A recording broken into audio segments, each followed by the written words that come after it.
What's funny, how long we've been doing that and I'm still pressing the wrong I know, button. you ought to just like put some tape next to it or something. I could label it, but what? Ain't like nobody can see that. oh, I know. It's not even that. It's just, I don't know. I should label it anyway. Mm-hmm.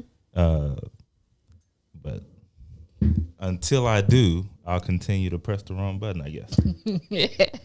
I think you did that on one of the episodes. I did that on a lot of them. I can't remember what sound it was, but you had pressed it and it was not right. I don't know.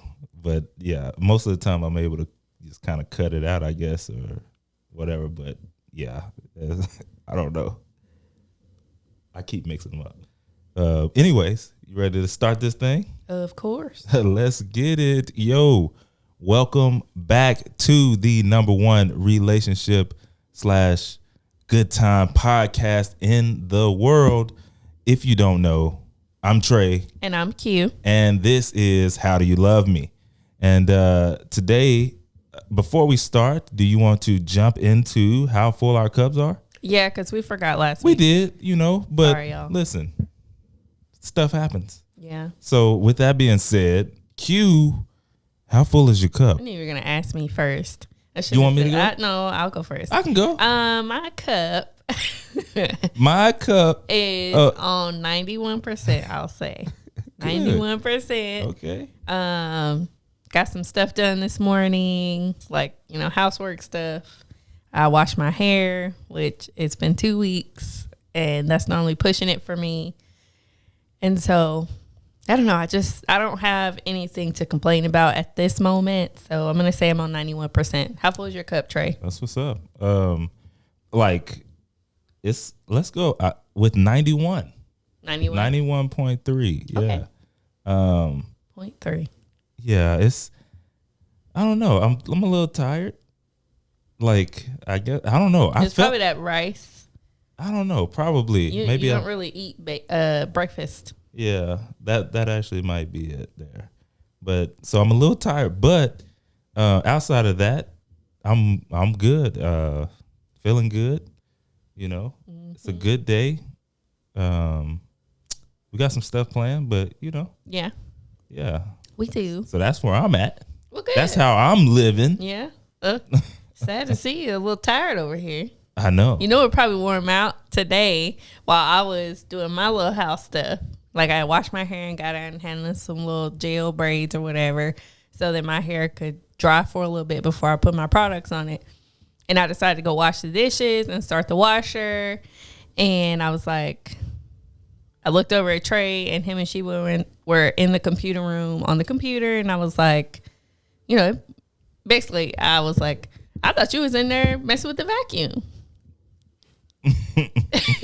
Like, after it came out of my mouth, I realized how it may have appeared, but I literally thought she was the vacuum, and I thought he was cleaning the vacuum. Like, he had read my mind. Hilarious. And knew I wanted him to clean the vacuum. So when I looked at it, I was like, oh, I thought that was the vacuum. He was like, well, I can vacuum if you want me to. Yeah, I mean, needless to say, was I reading her mind? No.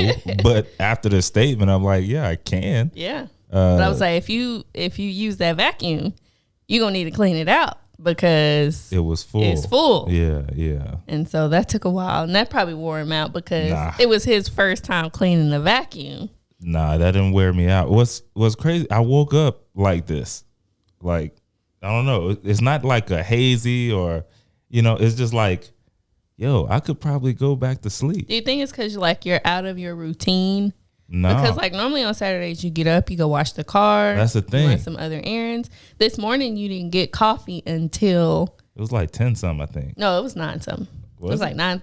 Oh, wait, I take that back. It was like 10. Yeah. But nah, I don't know. I felt like I got a good night's sleep, but at the same time, the way I woke up and the way I feel like I could take a nap, but I don't feel like taking a nap. Yeah. You know what I mean? But the other thing is, this morning I got up and I made some rice and some bacon.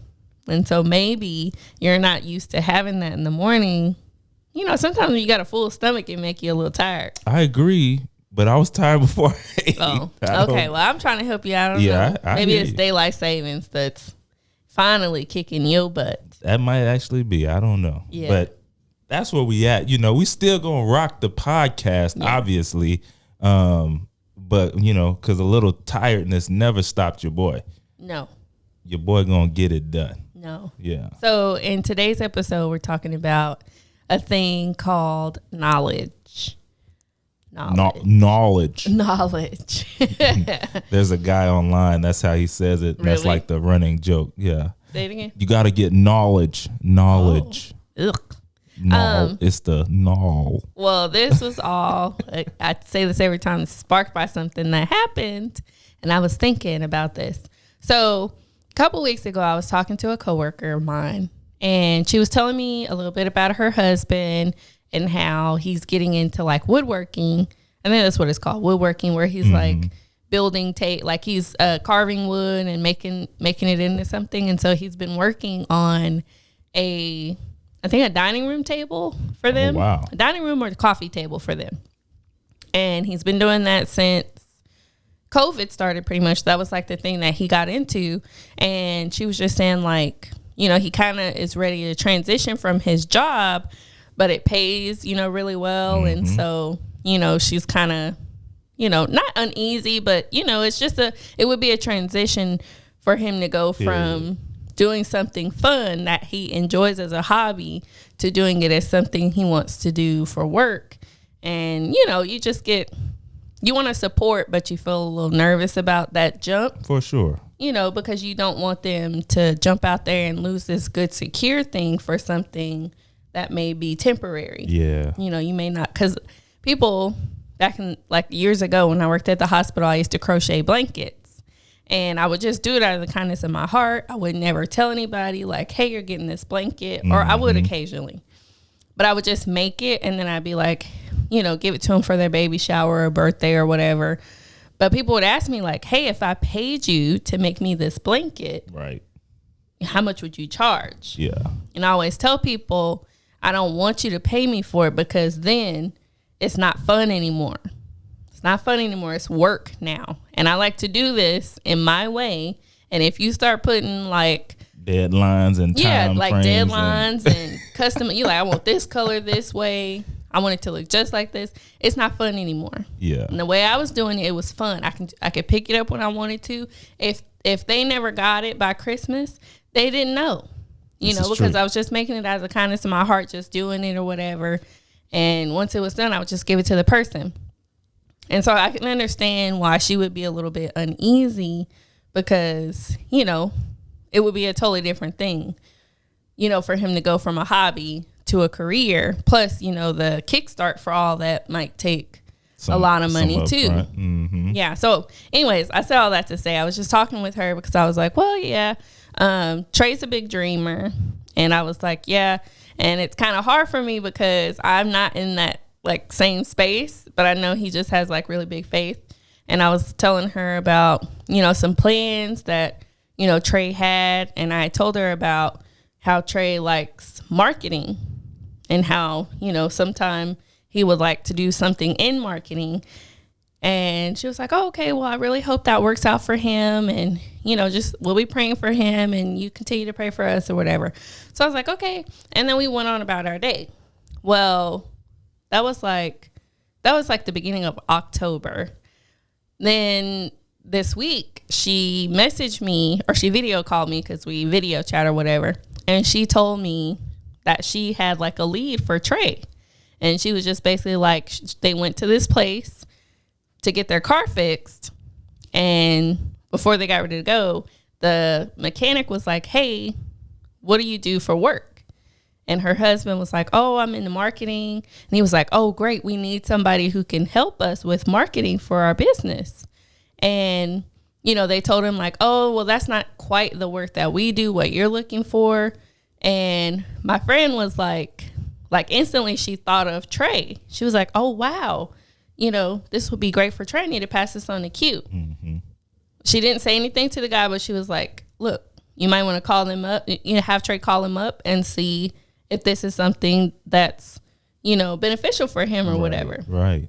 to make this connection. So I was just thinking how like everybody is their own bank of knowledge, and how it's really important for you to share your knowledge. And sometimes when people think of knowledge, they think of like the stuff you learn in college or formulas for math problems. But sometimes it's just everyday stuff. Right. Or it's experiences or your goals or dreams or something.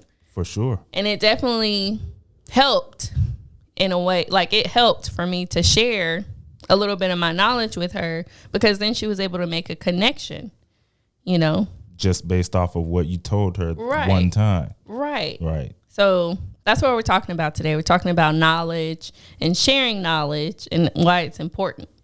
Yeah. And the direct connection between knowledge and friends. And, you know, like who you know and what they know and what you know, how that affects kind of everything. Right. You know? Right. And I was thinking about how, again, people think that knowledge is really like just really top secret information. Like, oh, he's really knowledgeable in sewing. So nobody knows how to do that. And so he's the expert. But sometimes you don't even have to be the expert. You just may have a lot of experience in something or some experience in something. That's like what's funny. It's funny that you put it in that way, because I don't watch law shows and stuff like that like all the time. The closest I get is Suits. Yeah. Q, no, that's my stuff. But like I heard or I read somewhere or something, like in the courtroom, the subject matter expert, and the short for that, they call it the SME, right? The SME is just the person that knows the most about that thing. Yeah. So it's not that you're like, you know, you got a master's in blank in this thing. It's not any of that. It's like, okay, do you know, okay, if it's like on a scale of addition, multiplication, if all everyone else knows is addition and you're the one who knows multiplication, okay, that's the subject matter expert. Until somebody who knows more, more of it. So it's like, it goes perfect with what you said, because, you know, you don't have to know it all, but if you know a lot, or if you know more than the next, then you're the go-to for the information until someone comes along that knows a little bit more. Right. So it kind of, you know. Right. Well, I was also thinking about how you have to share what God gives you, like the knowledge and experience that you have, so that you're not a gatekeeper. Well, we're all in a sense a gatekeeper of the knowledge, but you don't want to be somebody who hoards that knowledge and you never let other people hear the good things. Yeah, that's bad news. First off, that's why he gave it to you. Right. He gave it to you to be that light on that specific thing. Right. And so if you hoard it, one thing that I do know is he'll either take it away or he'll give it to somebody else who will share it or will get it out. You know, we see that all the time. Right. And I thought about something that I say in my classroom, because I'm always saying little stuff and they always pick it up. I have a saying in my classroom, like whenever we do math, because math is one of the hardest subjects, not necessarily the hardest, but I feel like it's either math or reading. Yeah. And I feel like math is sometimes hard for kids to grasp at 6 or 7, because we're having them do stuff that, like, we're not, like, I think a lot of people think that first grade is just like all fun and games, but they have them doing some hard stuff sometimes. Yeah, that's like kindergarten, right? That's what people think. No, I'm saying kindergarten. Oh, kindergarten is like regular adding, like 1 + 1 is 2. We're actually doing like word problems and stuff. Yeah. And so like we have this block in our schedule called math problem solving. And that's where like, this is the first time they've seen this type of question. And it's what we call rigor. And so it's harder than a normal question. Well, that sounds hard. Rigor. Yeah, that's what we call rigor. And basically, we are trying to get what we call productive struggle.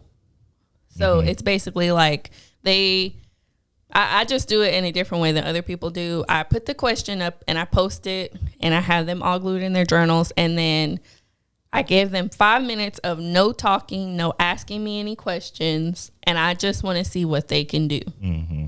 I want to see how they can figure this out. And I always tell them, it doesn't matter if you're right or wrong. I want to see what you know.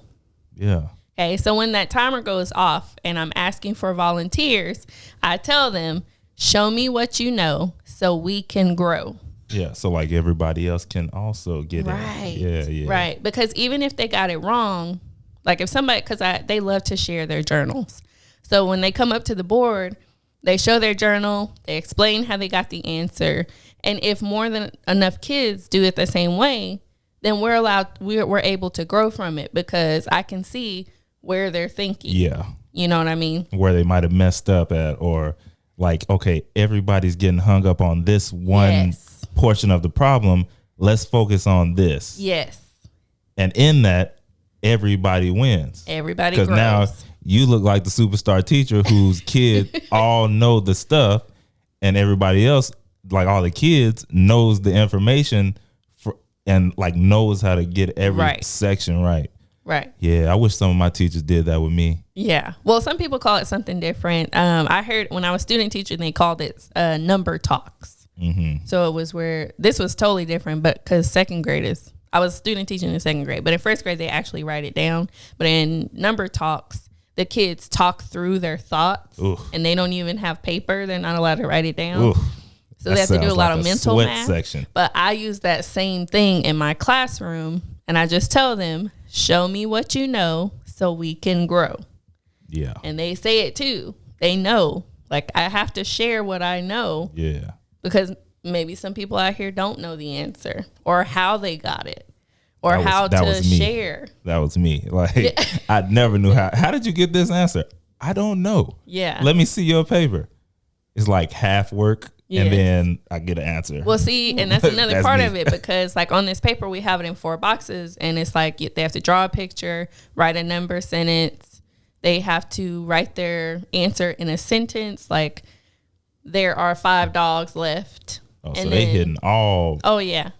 And then the last box is an explanation. I solved my problem by, and they have to tell you how they solved it. But anyways, I was just thinking about how, like, it should be that same way in real life. Right. You know, we need to show what we know or share what we know so that other people can grow. And not just like grow physically, but grow mentally. You know what I mean? Like a lot of people like to hoard what they know. Right. You know what I mean? That's where like Granny, who might have passed away 20 years ago, had this really, like, okay, let me back up a little bit. My great grandmother passed away this year. Yeah. And at the funeral, I kept hearing people talk about this cornbread, this jalapeno cornbread. Yeah. And like everybody was like, yeah, you know, I was trying to get the recipe, trying to figure it out because, you know, it never would taste like grandmama's or whatever. And I'm like, I bet you she never wrote that down. Probably not. How many people you think she shared that with? A few. Probably a few, but you know, I'm like, why is something like that such a secret? It's especially when you know everybody loves it. But that's complicated because one thing I can say, you know, sometimes people hoard things so that they can be the go-to. Mm-hmm. You know what I mean? Like, if I give up the information, they're not gonna come to me to get it. Yeah, see. You know what I mean? So that's where, and I always say this, but that's where, for me personally, it's kind of a scarcity mentality, right? Like that's his favorite word these days. It is because when you start looking around, you start realizing like, oh, like this is not like, if you share it with enough people, it might get shared with the right person who, hey, this is so good. I'm going to connect you with Jiffy Bread, and we're going to broker a deal to get this jalapeno cornbread like distributed, you know. But the thing is, it's like it will come back to you. Mm-hmm. You know, like people not most people, if they say, man, where you learn how to make this? Mm-hmm. Oh, blank, you know, my great granny, or, you know, whoever it is, they taught me how to make this. Right. But people they want to be that the only one. Yeah, so would that be the only they can come to me. Yeah. Like you can come to me. Not saying that this was her, but most people, like whenever it's like something like that, most of the time it's like a scarcity mentality. Like if I give this up, they're not going to come to me for it anymore. And so then I'm, now I'm left out of the. Well, see, I guess I understand that because I remember when I started a YouTube channel. I remember I started a YouTube channel, and I started because, like, a teacher YouTube channel. I started because I was like, I don't see a lot of people that look like me in this field. Because I know they're out there, but I don't see them thriving on YouTube. And I want to see more people who look like me, not just the people who are like really bubbly and have the Pinterest classroom. I want to see some regular people. And when I got on there, I was trying to do the same thing that the other people were doing. And I didn't like, I was just trying to find my way or whatever. Like normal. Yeah. But then I just figured, you know what? I'm just going to start recording stuff that I feel like if I was on YouTube searching for something, I wish somebody had, done. Yeah. Or I just started doing videos that I was looking for. Yeah. Now, remember, I had passed my teacher exam, which I was so stressed out about. Like probably everyone else. Like everybody else. Yeah. And I just came home one day. Like it wasn't even that I had planned it out or anything. I came home one day and I was like, you know what? I'm going to record this video. And I didn't have a script written down or anything. I just talked straight off the top of my head. Yeah. And I just shared the tips that I felt were beneficial to pass that test. Right. And it took a while, but people started finding the video and they were like, thank you for sharing this information. And not only did I share like, examples of like the book that I read and, just different study tips or whatever, I also share like the resources that I have.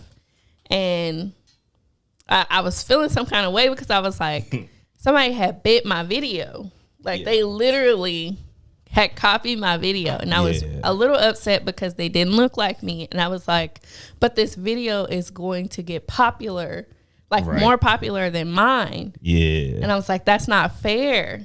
That's so not fair because I'm like, I put in the work to figure this crap out, and here this person is over here stealing all my glory and not even doing a good job. Because I remember watching that video like, ugh. Yeah. I said it better. Whatever. But I just had to stop thinking about it. And I was just like, you know what? The people who I made this video for are going to like it regardless. Yes. Like they'll find this video and it will help them. And I made like 3 videos like that. It was a whole series. And then I also made a video about my job that I was working at the time. And it was a day in the life of a monitor tech. So I said all that to say, like, whenever you get ready to share your knowledge, don't think about trying to keep it to yourself because you don't want other people to take it. Because honestly, that's kind of why you want to share it.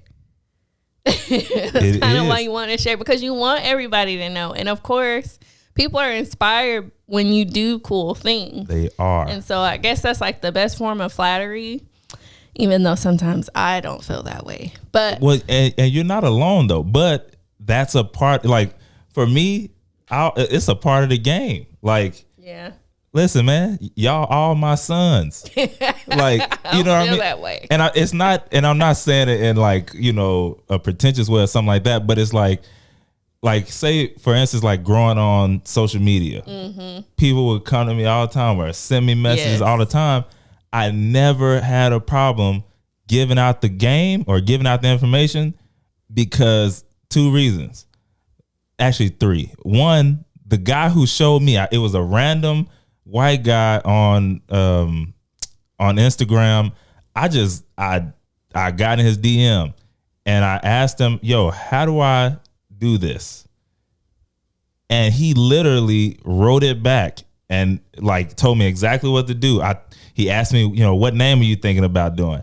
I told him. He was like, and then we worked that out. It was a guy I did not know. He's from New York.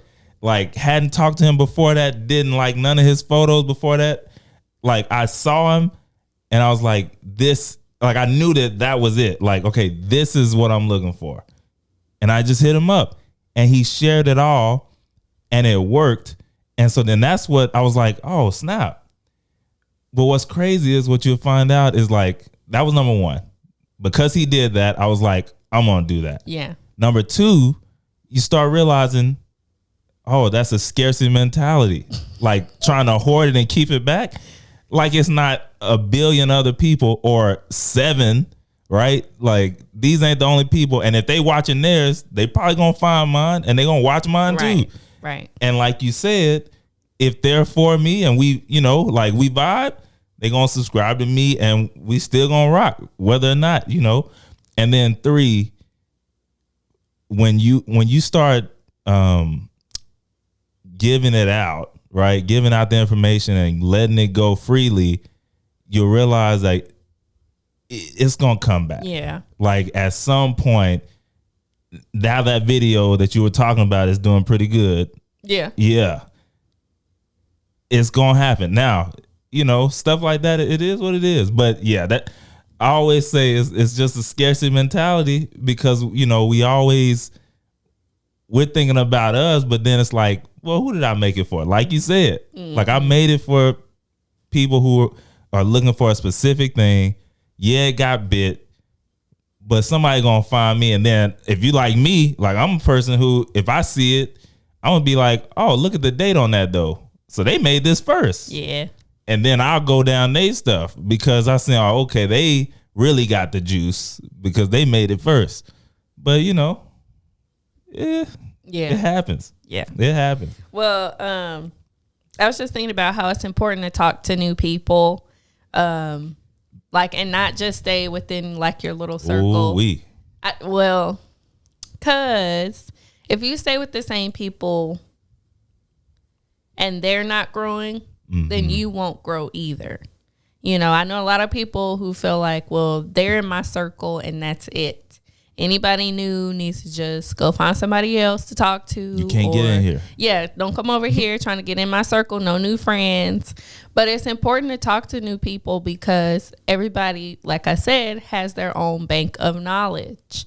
And so, like, I think this is the biggest thing why it's important for people to go to college, or that's why they used to say it back then because of networking. Yeah, that was a big selling factor. Yeah, because like there's a melting pot of people who go to college. So you'll have people from different backgrounds with different socioeconomic statuses, with different home lives, with different just culture. And so like you might find somebody who worked in an industry or whose parents worked in an industry you want to be in, and you get connected with them.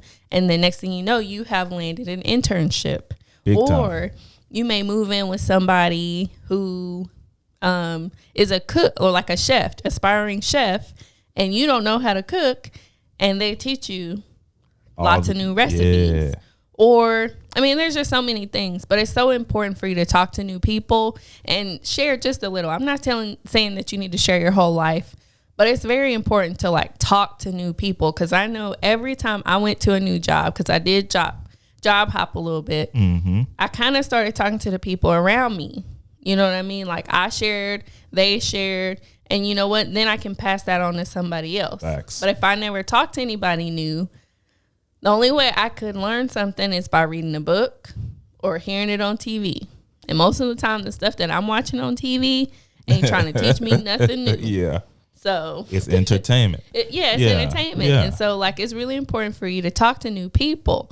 That's why I'm always afraid, not necessarily afraid of people, but when people are like, I don't like people, or, I don't like making friends or being social, I'm like, well, then you're going to continue to stay the same, because those new people might try to help you in some way.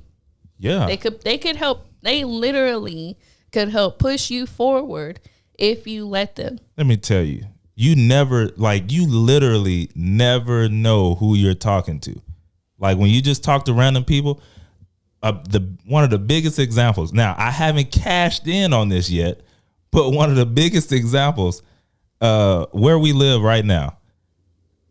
One of my neighbors, like 2 doors down, okay? I'm randomly talking to him one day. We're just talking about a few different things.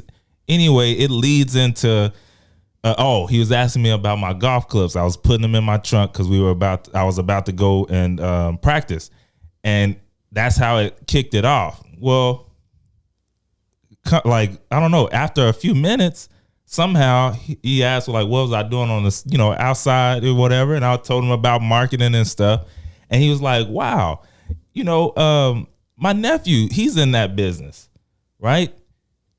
We talk a little bit more, and he was like, yeah, he's actually, I know what, real quick, pause inside of the middle of this story.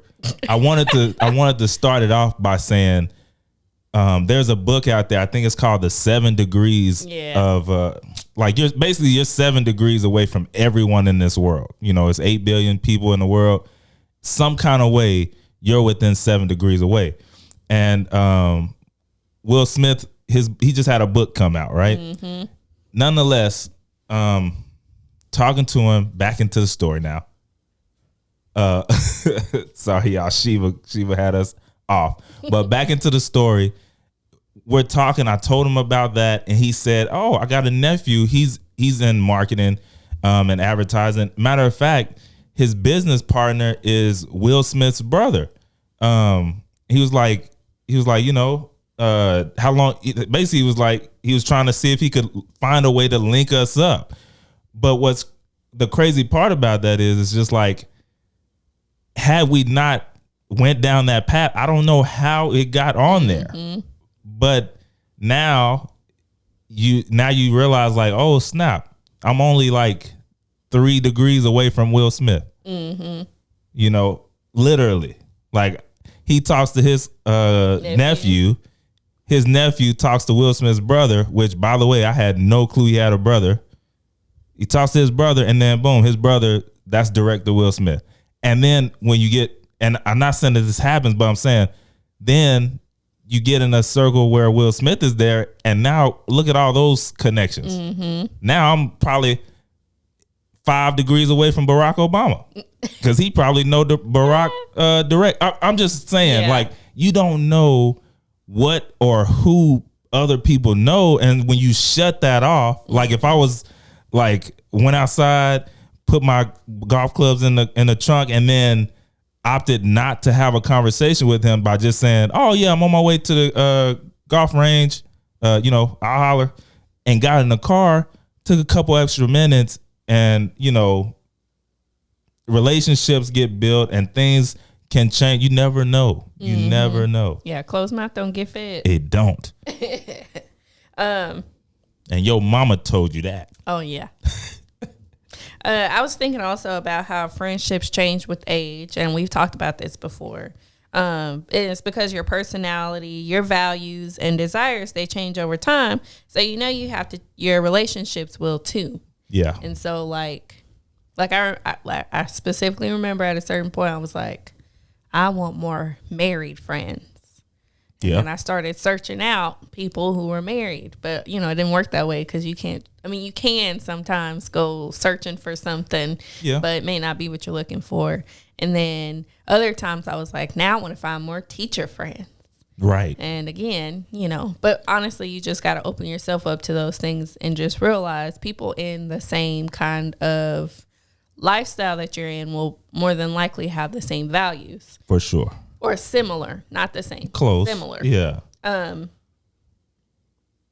I was thinking about how, like, if all the people in your small circle ever talk about are, like, I don't know, the clothes, like buying Jordans. I remember, like, where we grew up, if you had on a pair of Nikes or Jordans, you were popular. You remember that? This is facts. Oh, yeah. Yeah. Yeah. But where I am now, I don't see any Nikes or Jordans.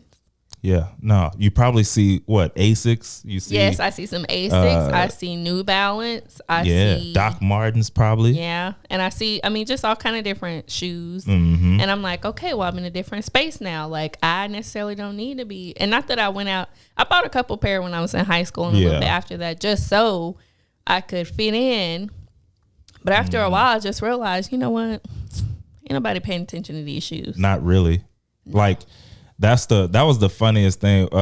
You know, over time you start realizing is like, wait a minute.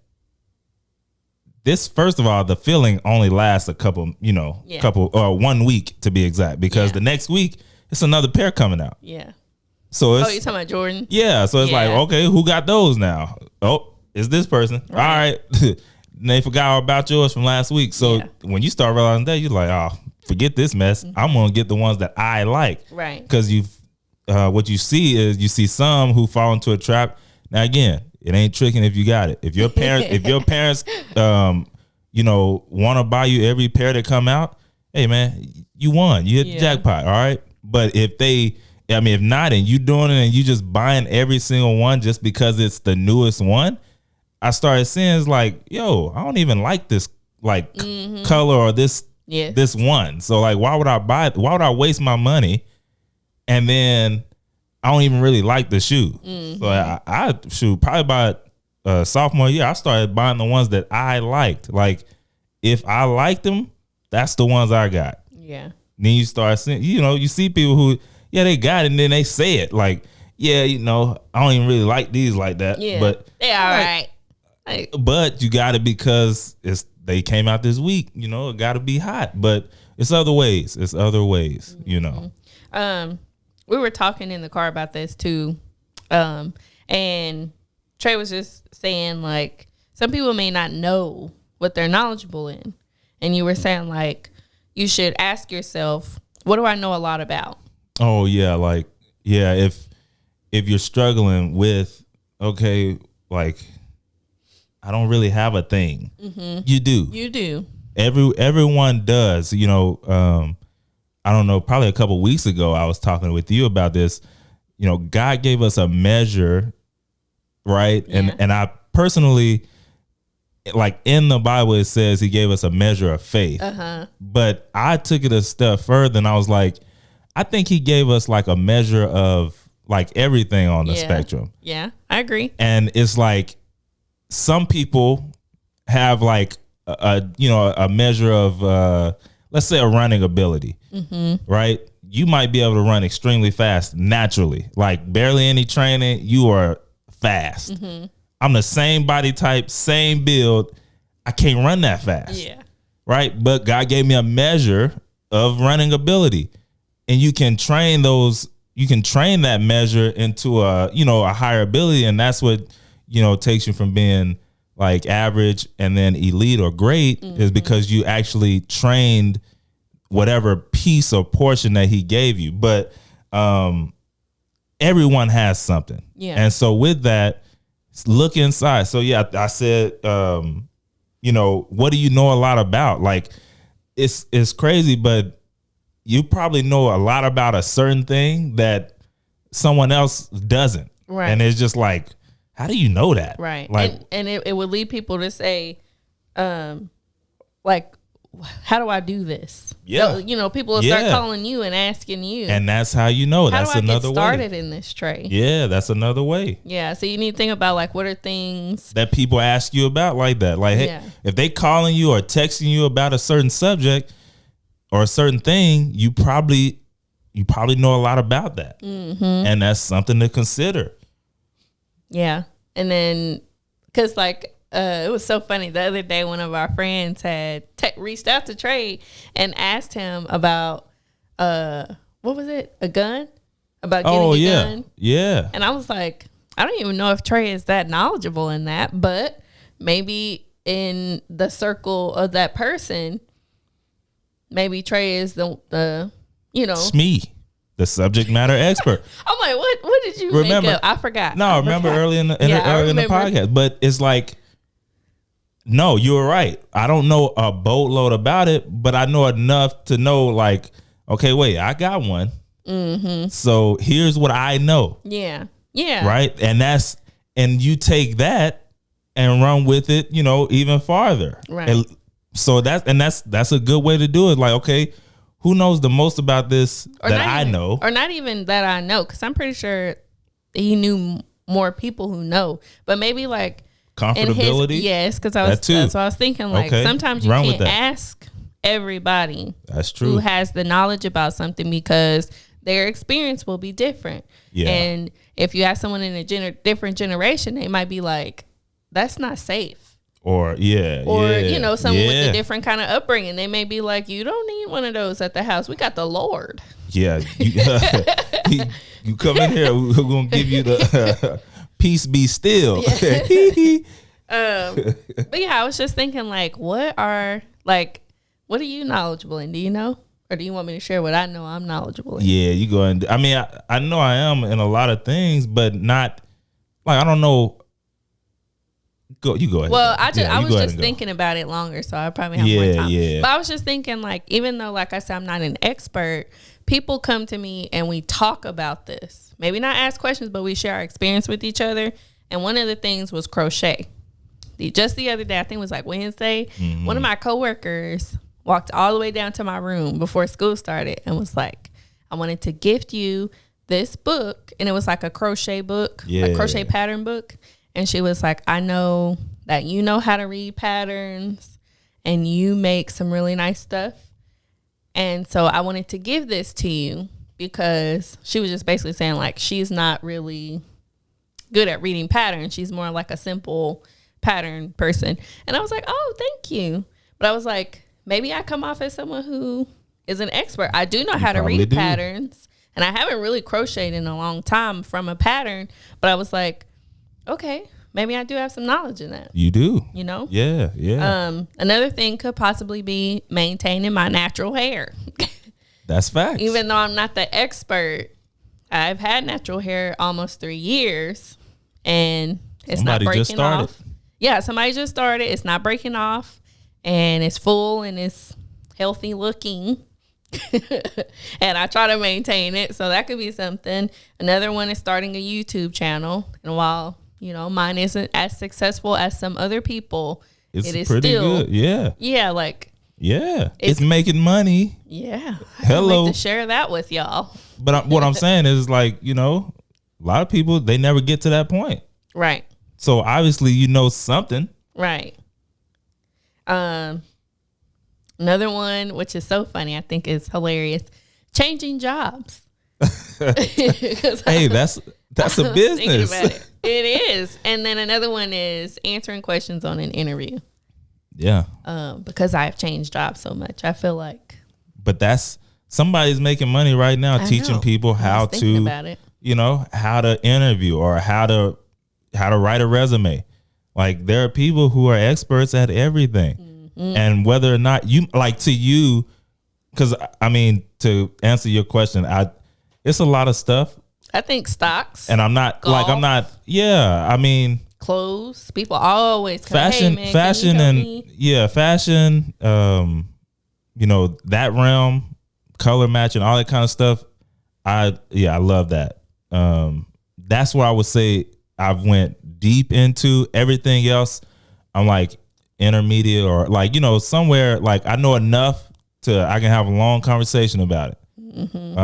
But I'd say you're probably close to like a intermediate Bible scholar too. I do love that. I can go all day on that and different topics. That real estate, I don't know. I just feel like he's got so much. Yeah, you got a lot. But you know what's crazy is it goes back to what we talked about earlier. Like, I listen to people who talk about those things a lot, or like, I love being like a fly on the, like, not a fly on the wall, but because I don't know, when you think about that statement, like, I just want to be a fly on the wall. How long would that fly stay on your wall? So I don't really like using that one, but I like being like, I like being the guy, the younger guy, or the guy who sits back and just really like soaks in all the info, you know? Yeah. So, but yeah, so that might be why, but yeah. Yeah, so you got some knowledge. I do, yeah. But that's the thing. What we're saying is everyone does. Right. And so that's why it's important to share it and to get it out there, because then you never know. You might be speaking with someone who is really like, they're like, yo, you know a lot about this. Can I connect you with such and such? Or, you know, can we do something? Right. Or you might be introducing someone to something. Yeah. And that's a whole. There are so many things I had no idea about. But people just share stuff. Like you might ask somebody a simple, hey, what you doing tomorrow? I got to go to work. I'm an air traffic controller. What's that? Yeah. What do they do? Yeah. Oh, and next thing you know, you looking into a new career. I just thought they saw each other from far away and was like, oh, let me get up out the way. And then you realize like, oh, snap. It's people who are literally telling them this stuff. So, yeah, that's real. It is. You want me to jump into the next? All right. So, what do you think about this quote right here? Okay. I saw it and I was like, I think we could talk about this because I saw some truth, but then I was like, So it says, it's a quote by a guy named Herman Hesse. And it says, one can pass on knowledge, but not wisdom. One can find wisdom. One can live it. One can be supported by it. One can work wonders with it, but one cannot speak it or teach it. And he's saying that was a lot. It was. But so just to break it down, he said you can pass on knowledge, but you can't pass on wisdom. Right. So I'm like, but what does he mean with that? Is he saying like if some wise stuff comes to you, you can't let it go? I guess because like if you can recognize that it's knowledge, you can't turn away from it. Because I think in order to, that it's wisdom. Sorry. Yeah. I know. If you can recognize that it's wisdom, you can't turn from it. Yeah. I don't know. I'm thinking maybe he's coming from like a carnal place or whatever. He said, you can. I don't know. Because in the Bible, it's like, it tells you to get the wisdom. Yeah. Right. But so I guess maybe it's like an internal thing. So you can't teach somebody how to be wise. You can just show them wise choices. Yeah. Or wise I see what he's saying. Because so like, it's up to the individual to actually use that wisdom. Yes. And if you use the wisdom, that means you got it. Right. If not, then you just got the knowledge. Yeah, because that's the thing. I remember there's a lot of knowledgeable people out there, but it takes the wisdom to know when and how to use the knowledge. Right. I know, right? Okay. We just we unlocked that right there. Okay. No, I like it. Now I'm with it. I'm with that. Okay. And so also what I did, I thought about when I was looking at this, I thought about it was a Netflix documentary. If you know me, I love those. I love documentaries, period. But there was one in particular. It was called The Black Godfather, and it was profiling a guy named Clarence Avant, and his power behind the scenes. And for me personally, like, because it was something that I always thought about, and I had never seen it really like put into fruition like the way he did it. Mm-hmm. Like, when I was watching that documentary, I was just like, yo. He was smiling the whole time. Because like when you know that you helped somebody and they don't know, like I never heard of that guy before I watched the documentary, but all the people that he helped and that he connected and, it's just like, how have I never heard of this guy with all the stuff that he's done for others? And that was everything for me, man. I was just like, wow. And what I wrote down was like, they considered that guy a connector for like the last 60 years. And throughout the documentary, he had photos with anybody that like out there in public, he had a photo with him. He knows them. They know him. Like when they were interviewing these people, it was like, oh yeah, that's the guy. You know what I mean? The way they spoke about him. And like I was saying, it was like one day I'd like to be like that guy. Mm-hmm. Like the guy who knows a lot of people and know what they do, so that when I come across somebody who's good or who's looking for something, or like that conversation we were talking about and listening, and it's like, oh, well, I know such and such who can do this, and let's get y'all connected.